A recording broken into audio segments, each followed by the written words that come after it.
Good evening. Welcome to the Glazov gang. Expect this to be the best Glazov gang yet.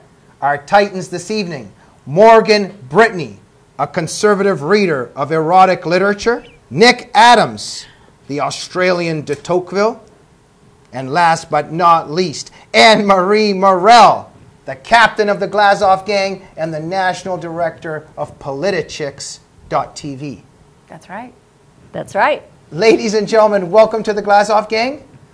Now, Nick, we didn't tell you before the show because it's very scary. Ladies, tell Nick the rule about the Glazov gang to our new member. All right. You can check out anytime you like. But You can never leave. Yeah. Really? He's only 28. Do you know this song? Do you know this song? Does this apply for a thorn between two roses? That's as well? right. That's Wow. right. That's right. Nick, how do you feel surrounded by such beauty this evening? And I'm not referring to myself, obviously. Well, Jamie, clearly I'm in California. When I can be in such close proximity with two gorgeous women with brains, I know that I have to be with American conservative ladies. And that's There why you you go. love Oh, my America, right? goodness. God bless America. Before we move on, can we agree that the Canadian accent is way cooler than the Australian accent? Well, Because I say a at the end of my sentences, I say a boat, and he's sounding very weird. Talk a little bit more. I just kind of pull out a knife and say, "You call that a knife? This is a knife." That's right. And I love Australians. Wow. I really do. They're great. Morgan's been making fun of me ever Wait. since I walked through Okay, the let's door. hear it a little bit more. Let's hear the Australian No, accent. I mean, I'm just talking like you. How do you do that? She's How do I good. do that? And I can also talk like the Queen of England. Of Like course, the we're getting British. like Okay. the British. Of course we can speak like we have marbles in our throat. Absolutely. Okay, Anne-Marie, any accents or anything? Or you'll entertain us in a different way later? I will. I'm going to dance later. Can't wait. Okay. Woo, Now- what a great show we've Okay, now, got. before we move on, we have to keep this PG and appropriate for our viewers. However, Morgan, you made a very interesting comment before the show. You're a bit incredulous and confused at why Anthony Weiner is doing well in his race. Now, I why? am amazed. Why? He is rising in the polls. And what does it mean? I just don't understand. Okay, but what don't you understand about it? Okay, Anthony Weiner, who was enmeshed in this scandal of Right. sending pictures of his, to whoever it was he was sending Right. it to. Underage He's running girls. for mayor of New York. Okay. And he is decimating the competition. Right. I do not understand this. What Oh. is with the liberal women in New York? No, I know, but what I mean is, you're not so. Is it what he did, or is he kind of a little bit of a loser himself, like in terms of? Anybody that would do something like that. You would really want them to be mayor of New York? I mean, really? Mayor Weiner? Seriously? Is it the last name? Is it something about the last name? Oscar. Okay, It's what do got- you think? What do you think about it? Well, I think it'll have to be a short tenure. Oh! But, Anne-Marie, what do you think about him being ahead in the polls? I hope he wins. Are you being serious? They deserve him. Yeah. Okay, If so you people know get who the they're gonna government vote say for, you deserve him. Okay, before we move on, we've got a lot of serious topics today, and we're going to discuss some things regarding Nick. But Nick, introduce yourself a little bit to our viewers. You are the Australian de Tocqueville. Tell us why. Sure, Jamie. Well, look, I love America. I think America is the most fantastic country in the world. It's got an exceptional culture with exceptional people, and I think that the world's fortunes travel with America. What's good for America is good for the world, and I believe that it's the world's greatest imperative, greatest moral imperative to keep America strong. Because if America's strong, then the whole world can be strong. If America's weak, then it follows that the whole world will be weak.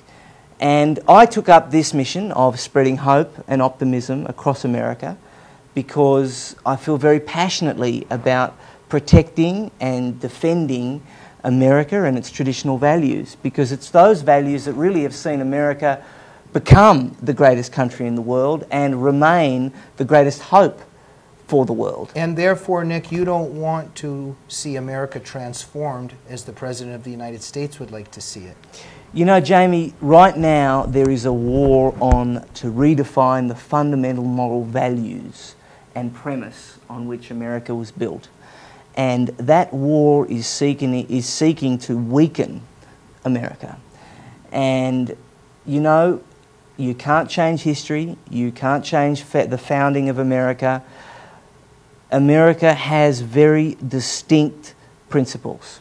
And so long as America can exercise fidelity to those principles, then America can remain strong. And the principles I'm talking about are individualism over collectivism, patriotism over relativism, goodness over moral equivalence, the citizen over a big, large government.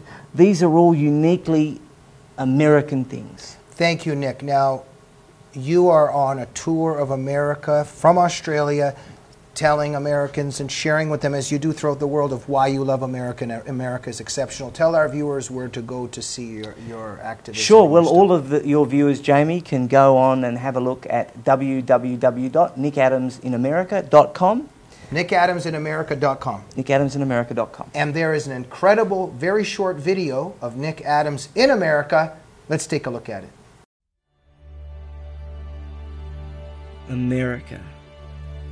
Was I born here? No. Do I live here? I wish. Every time I visit, I am inspired. The people, the surroundings, the culture, it's unmistakable, irresistible, exceptional. It's not just a country. It's hope, opportunity, freedom. It's the best idea that this world has ever had. You don't have to be American to know that. This is the nation people run to, the nation that embraces those people. Its light shines through the world. They say America's best days are behind her, but I don't believe it. America is falling behind, but only in fulfilling its potential. It's still the greatest nation on this earth. The world depends on the United States. Without you, darkness takes hold. You're down at the moment, but you've been there before. No matter the odds, no matter the challenge, America doesn't do defeat. It does resilience. Stand tall, America, so that some can keep standing at all. That's really incredible stuff and very heartwarming also to me, especially, Nick, because I want to say, because I'm an immigrant from the Soviet Union and we grew up in a totalitarian country, and I love America very much too. And it's very depressing and sad to see what this administration is doing to America. Morgan and Anne-Marie, do you mind if Nick and I just continue to talk? I have a question. Okay. I have a question for Nick, go ahead, actually. Morgan. I wanted to find out, what is the perception of America since Obama has taken office? Has it changed dramatically, or are the Australian people seeing America in a different light? It's a good question, and I suppose it's always going to vary depending on who you ask. I think in general, Australians do like President Obama. I know that's a difficult thing for Americans to swallow. I think much like the Europeans, they feel that President Obama sells a lighter, more positive America, and really that's just code for a Europeanised America. But don't they see that that's a front that he puts on, that he speaks well, he's acting that, but it's not the reality underneath of what his policies are? Well, do they not see that? You know, the whole thing is, Morgan, that in Australia and in Europe, President Obama would be, were he a politician in any of those other Western countries, President Obama would be a conservative. I know that's an incredible thing, but it's okay, true. thank you. We got to move on to some of our issues, but Anne-Marie, tell us your views a little bit about what you think what Nick Adams is doing and what you think of Nick Adams. But be nice. I'll be nice. He's staying at my house, so I have to be extra nice. Oh. With my husband and me. Okay. When I was in college, one of my best friends was a beautiful girl. She'd been abused. She thought she was hideous. She didn't see herself the way everyone else saw her. And I forced her one day. I dragged her to a mirror and I stood her in front of the mirror, and I showed her how beautiful she is, and I just talked. I said, look at your eyes, look at your nose. This is what people see. You are gorgeous. And she started crying. That's what this guy does for me. He's holding a mirror up and reminding us, even though we've been battered and beaten down, you're helping me remember exactly why we're fighting so hard the way we are, because this is the most exceptional country in America. We are blessed to be here, and I thank God I'm not in Afghanistan. Thank you, God. I'm not kidding. I am thanking every day for that. It could be a million times worse, and we are privileged, and we are blessed. So Thank you. Thank you. Thank you very much, Anne-Marie. And so let us move on to some of the very sad and depressing news interconnected with these themes now. America representing freedom and democracy. And we see freedom and democracy under attack. Yeah. And the man in the White House and his administration attacking America, trying to destroy America. But what's happening in Europe is a tragedy. Just recently, actually today, we found out that Pamela Geller and Robert Spencer are banned from the United Kingdom. I mean, I'm just speechless. I mean, they have Islamists in the UK. They have, they have people that support Al Qaeda and Jihad, and they're allowed in the United Kingdom, and they even live off welfare. But Robert Spencer and Pamela Geller that are trying to stand up for freedom and trying to explain to the world and be the messengers of how we are under attack, they're actually not allowed into the United Kingdom. I think it's a bit of a turning point, very tragic. Let's begin with you, Nick. Jamie, it doesn't surprise me. It doesn't surprise me. You know, we have self-appointed shepherds that see us as their sheep. They are cultural dietitians that have created a moral monopoly. And a moral monopoly is the absolute antithesis of a free marketplace of ideas. They chose their sides a long time ago, and they only want to play unopposed. That's what this is all about. I think it's an absolute disgrace, and it just goes to show you that if your resume involves Israel bashing, women's rights violations, you've got free passage to any one of the Western countries. But if your resume is freedom, democracy, and all of those kinds of things, oh no, you can't come. Thank you, Nick. And pointing a finger actually at those threatening the violence. Just actually 3 examples of what you're saying. Mohammed El Arifi advocated Jew hatred, wife beating, and jihad violence, entered the UK recently with no difficulty. Abu Qatada, an al-Qaeda figure, lives in UK, yet to be deported. And of course, as we know, Anjem Chowdhury, who helped inspire the recent bloody murder of Lee Rigby, he's been living off welfare. Of course. It's unbelievable. In UK for a very long time. It is. Morgan, it's unbelievable. Who was it, Jamie, that brought Pamela to the attention of these people? I mean, who was it? Was it one person in particular that filed a complaint that didn't want them in the UK? Yeah, it's the MP Keith Vaz. And by the way, he led a march calling for the ban on Salman Rushdie's The Satanic Verses. And he's the one that called for a ban on Spencer and Geller, and the British government has complied. But this is just unbelievable that they would do this. I mean, these people are not a threat. They're not terrorists. They're not. Okay, now, Morgan. Now, I know that that's rhetorical, and I know what you mean. It is unbelievable. But before we move on to Anne-Marie, tell us with your wisdom, and I've had many conversations with you on this, and you've written about these things, why is it happening? Who is behind it, and why? Why is the British government doing this? Well, because they're pretty much lost. They are. They're lost to the radical Islamists, I believe. Is it it's a surrender? Yeah, Absolutely. It is a surrender. Of course it is. Of course it is. And they don't want to fight it anymore. I think it's pretty much gone. I really do. Now, if this is happening in England, yeah. This is the bastion. This is in many ways the foundation of democracy and freedom.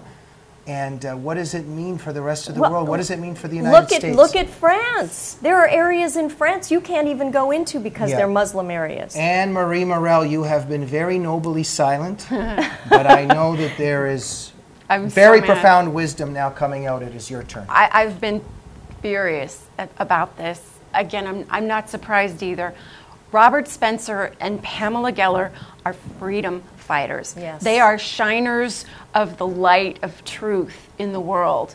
And for them to be singled out and for them to be banned from anywhere, we saw this even in America at CPAC this year, that those two people were banned. They're the ones who are telling the truth. And the truth in this world, in 2013, in UK, in America, the truth will not set you free anymore. The truth will imprison you. And that's what's terrifying to me. It's happening. It's a cancer that's spreading all over this world. And Anne-Marie, and thank you.